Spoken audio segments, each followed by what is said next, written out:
नमस्कार छात्रों, मैं गिरिराज मंगल आज आपके समक्ष एक नए वीडियो के साथ में हाजिर हूँ। इस वीडियो में आपका बहुत बहुत स्वागत, अभिनंदन। आज अपन इस वीडियो में कक्षा 10वीं गणित प्रश्नावली 3.1 दो चरों वाले रैखिक समीकरण युग्म जिसके भाग 2 के बारे में अध्ययन करेंगे। पिछले वीडियो में अपन ने आफ्ताब और उसकी पुत्री की वर्तमान आयु याद की थी। बीजगणितीय रूप में लिख करके उसको ज्यामितीय रूप में अपन ने व्यक्त किया था। आज अपन इसी वीडियो में एक क्वेश्चन है, क्रिकेट टीम के एक कोच ने 3900 रुपये में 3 बल्ले तथा 6 गेंदें खरीदी हैं। उसी प्रकार से बाद में उसी ने 1 बल्ला और 3 गेंदें 1300 रुपये में खरीदी हैं।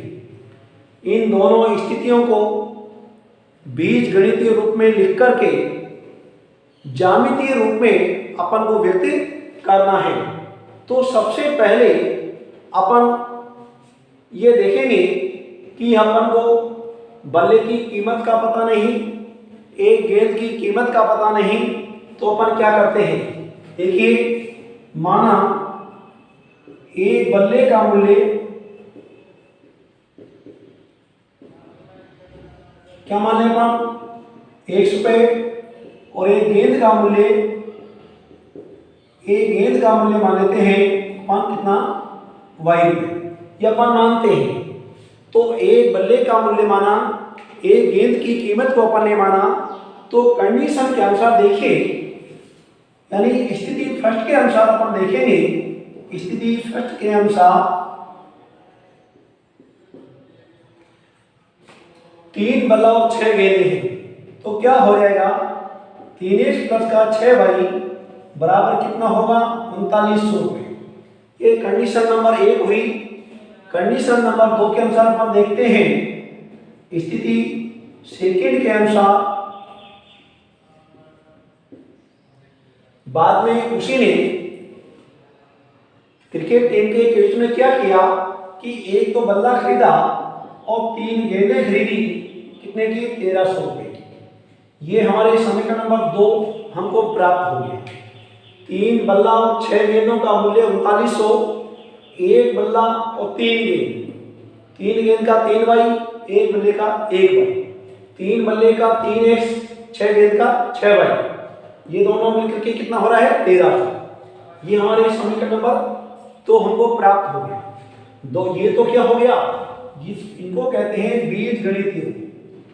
ये है बीजगणितीय रूप, क्योंकि दोनों रूप आपसे पूछा है कि बीजगणितीय रूप में लिख करके उनको ज्यामितीय रूप में आपको व्यक्त करना है। तो ये दोनों जो समीकरणों की कंडीशन है, इनको कहते हैं बीजगणितीय रूप। अपन अभी इन्हीं के माध्यम से ज्यामितीय निरूपण करेंगे। तो देखिए, ज्यामितीय निरूपण जब अपन करने वाले हैं तो समीकरण 1 से देखिए। समीकरण 1 से क्या होगा, 3x बराबर 3900 माइनस का 6y। तो जब हम x का मान निकालेंगे तो 3900 माइनस का 6y बटा कितना हो जाएगा 3 हो जाएगा। अपन यहाँ पर निर्देशांक सारणी बनाएंगे। निर्देशांक सारणी देखिए, कम से कम 3 बिंदु अपन को चाहिए।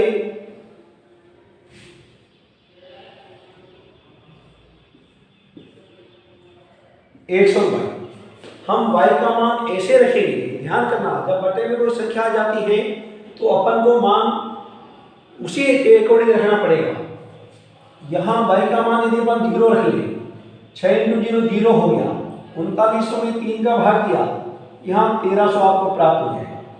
अब देखिए, यहाँ अपन मान लीजिए कितना रखें,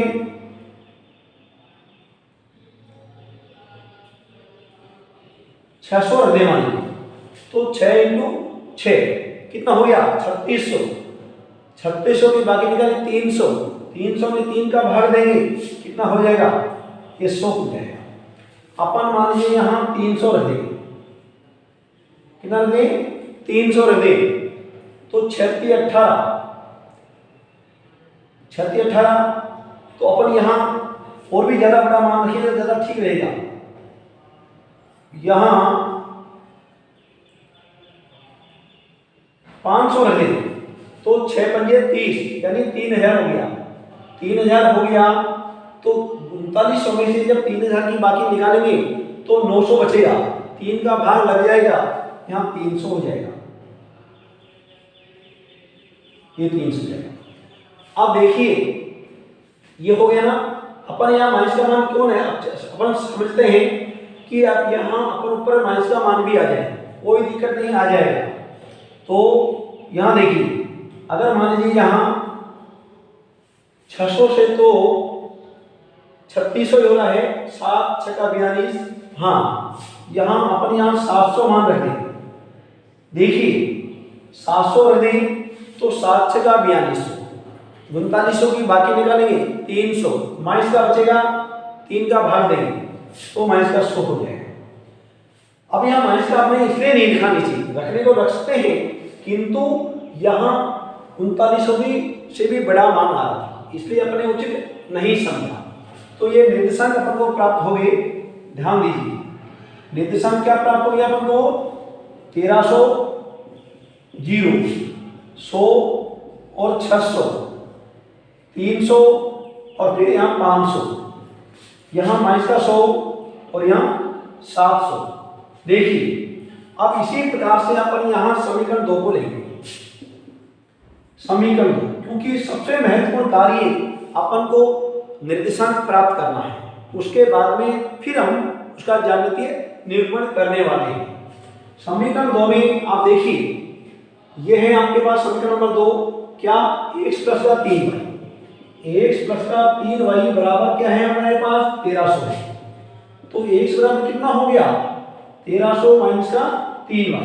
यहाँ पर बटे में कोई संख्या नहीं है, इसलिए कोई दिक्कत नहीं आएगी। अब यहाँ आप निर्देशांक सारणी बना लीजिए।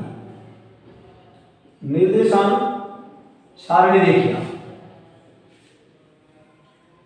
ये आपको निर्देशांक सारणी बनानी है x और y। यहाँ y का मान आप 0 रखने में से कोई दिक्कत नहीं, तो x का मान यहाँ पर 1300 है। यहाँ अगर मान लीजिए आप 200 रखते हैं, 3 दूनी 6, तो यहाँ 700 हो जाएगा। अगर मान लीजिए आप यहाँ 400 रखते हैं, 4 3 12, तो यहाँ आपको 100 प्राप्त हो जाएगा। अब देखिए, और यहाँ यदि आप 600 रखते हैं, 600 रखते हैं तो 36 18, ज्यादा माइनस के हैं, 18 और 100 में से 1300 की बाकी निकालेंगे, कितना हो जाएगा, माइनस का 500। इस प्रकार से यहां पर आपको निर्देशांक प्राप्त होंगे। देखिए निर्देशांक ये आपको प्राप्त हुए हैं 1300 0, 700 के साथ में 200, 100 के साथ में 400 और फिर माइनस का 500 और एक प्लस यानी 600। इस प्रकार से निर्देशांक प्राप्त करने के बाद फिर अपन को इसका ज्यामितीय निरूपण करना है। तो अपन आप देखते हैं ज्यामितीय निरूपण, किंतु यहाँ निर्देशांक अपन को यह मिटाना पड़ेगा, इसलिए आप जो है अपनी नोटबुक में इनको बता दीजिए, ताकि बाद में निर्देशांकों को देख करके अपन ज्यामितीय निरूपण कर सके। तो इनको अपन साइड में लिख लेते हैं। ध्यान दीजिए, यहाँ पर कहीं भी लिखें 1300 0, ये 0 हो गया, 100 600,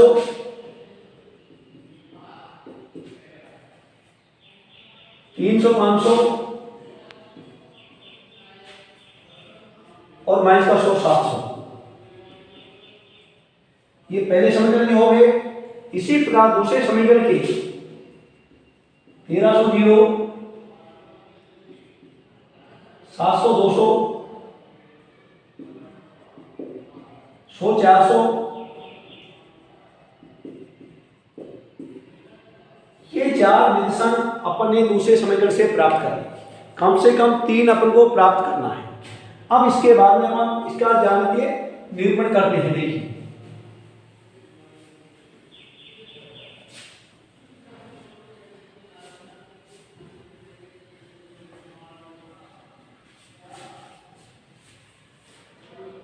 ज्यामितीय निरूपण के लिए मैंने आपको पहले ही बता दिया कि हमको इधर की साइड में एक अक्ष पर मूल बिंदु से दाईं तरफ धनात्मक दिशा में कितने और ऋणात्मक दिशा में कितने चाहिए, इसका आपको विशेष रूप से आपको ध्यान देना है।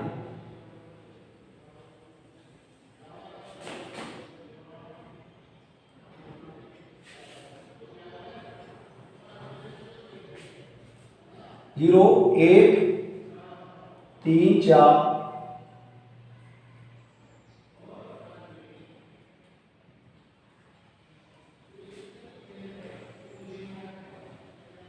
300, 400, 500, 600, 700, 800, 900, 1000, 1100, 1200 और ये 1300।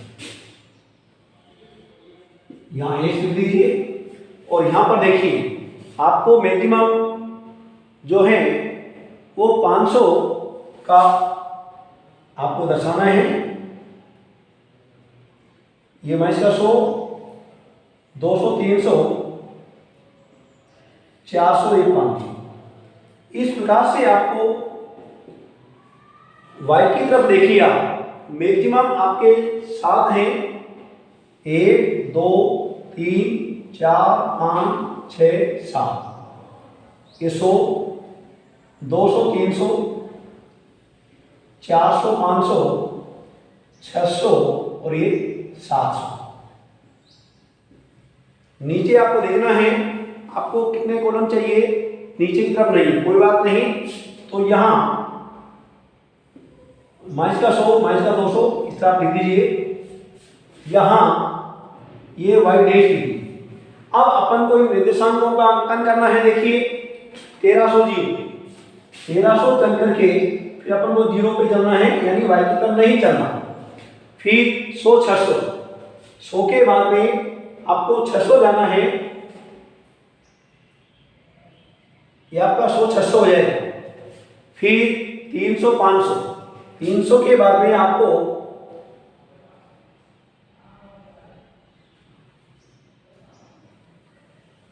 यहां पर आना है। अब यहां देखिए उसके बाद में माइनस का 100, 700, माइनस का 100 के बाद में 0 से माइनस 100 की तरफ आना है और फिर 700 पे जाना है।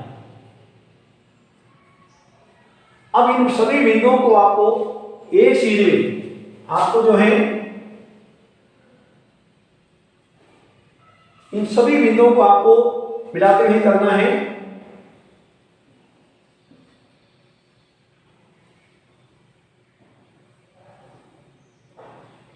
आपको स्केल की सहायता से आप मिलाएंगे तो आखिरी बिंदु को आपको यहां बनाना है 1300 पे।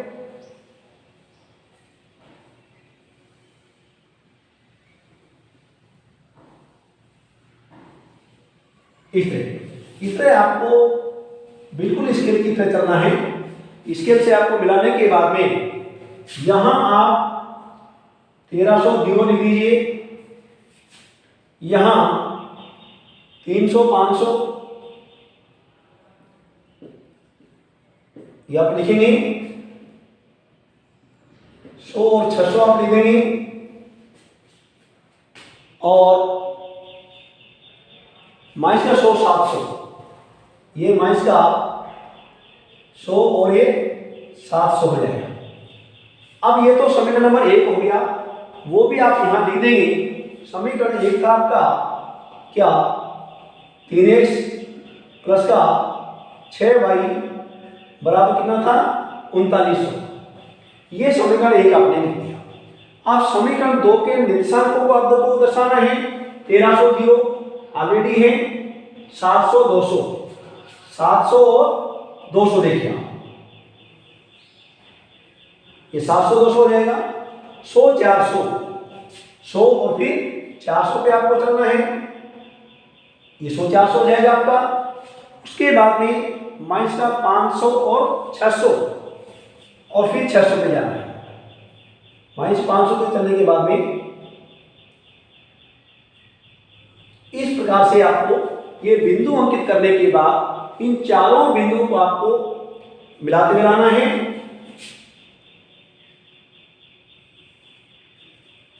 इस तरह मिलाएगा। और आखिरी बिंदु आपका वही है, इस पे आपको मिलाना है इस प्रकार से। दोनों आलेख आपका कहां पर कटा है? 1300 पर। इसको थोड़ा आगे बढ़ा दीजिए। बढ़ाने के बाद पहले यहां निर्देशांक लिखो 700 और कितना था? 200 था। इसके बाद यहां लिखिए 100 400 और यहां पर लिखिए आप माइनस का 500 और 600, माइनस का 500 और 600 आपको लिखना है। इसके बाद में आपको समीकरण भी लिखना है। क्या लिखेंगे? x प्लस का 3y बराबर कितना था? 1300। इस प्रकार से आपको दोनों आलेखों पर समीकरण लिखना है और बिंदु लिखना है। क्रॉस बिंदु का निर्देशांक या तो पहले से प्राप्त होगा वरना हम बाद में प्राप्त करेंगे। तो देखिए समीकरण का जो हल प्राप्त हुआ है वो क्या प्राप्त हुआ है आपको? 1300। इसका मतलब क्या हो गया? x का मान 1300 है और y का मान 0 है। अब इसका भी अर्थ क्या हुआ कि x क्या था? एक बल्ले की कीमत थी, y क्या था? एक गेंद की कीमत थी। इसलिए आपको लिखना है, इसलिए एक बल्ले का मूल्य, एक बल्ले का जो मूल्य है वो 1300 रुपए है और एक गेंद का जो मूल्य है, एक गेंद का मूल्य वो 0 रुपए है। यानी कहने का मतलब ये है कि गेंद की कोई कीमत नहीं थी, गेंद को बल्ले के साथ में ही दिया गया था। तो इस प्रकार से हम आलेखीय माध्यम से, ग्राफीय माध्यम से एक बल्ले की और एक गेंद की कीमत को ज्ञात कर लेंगे। तो प्रिय बालकों, आपको यह वीडियो पसंद आया होगा। आगे आने वाले वीडियो के लिए आप बिल्कुल तैयार रहिए। तब तक के लिए धन्यवाद।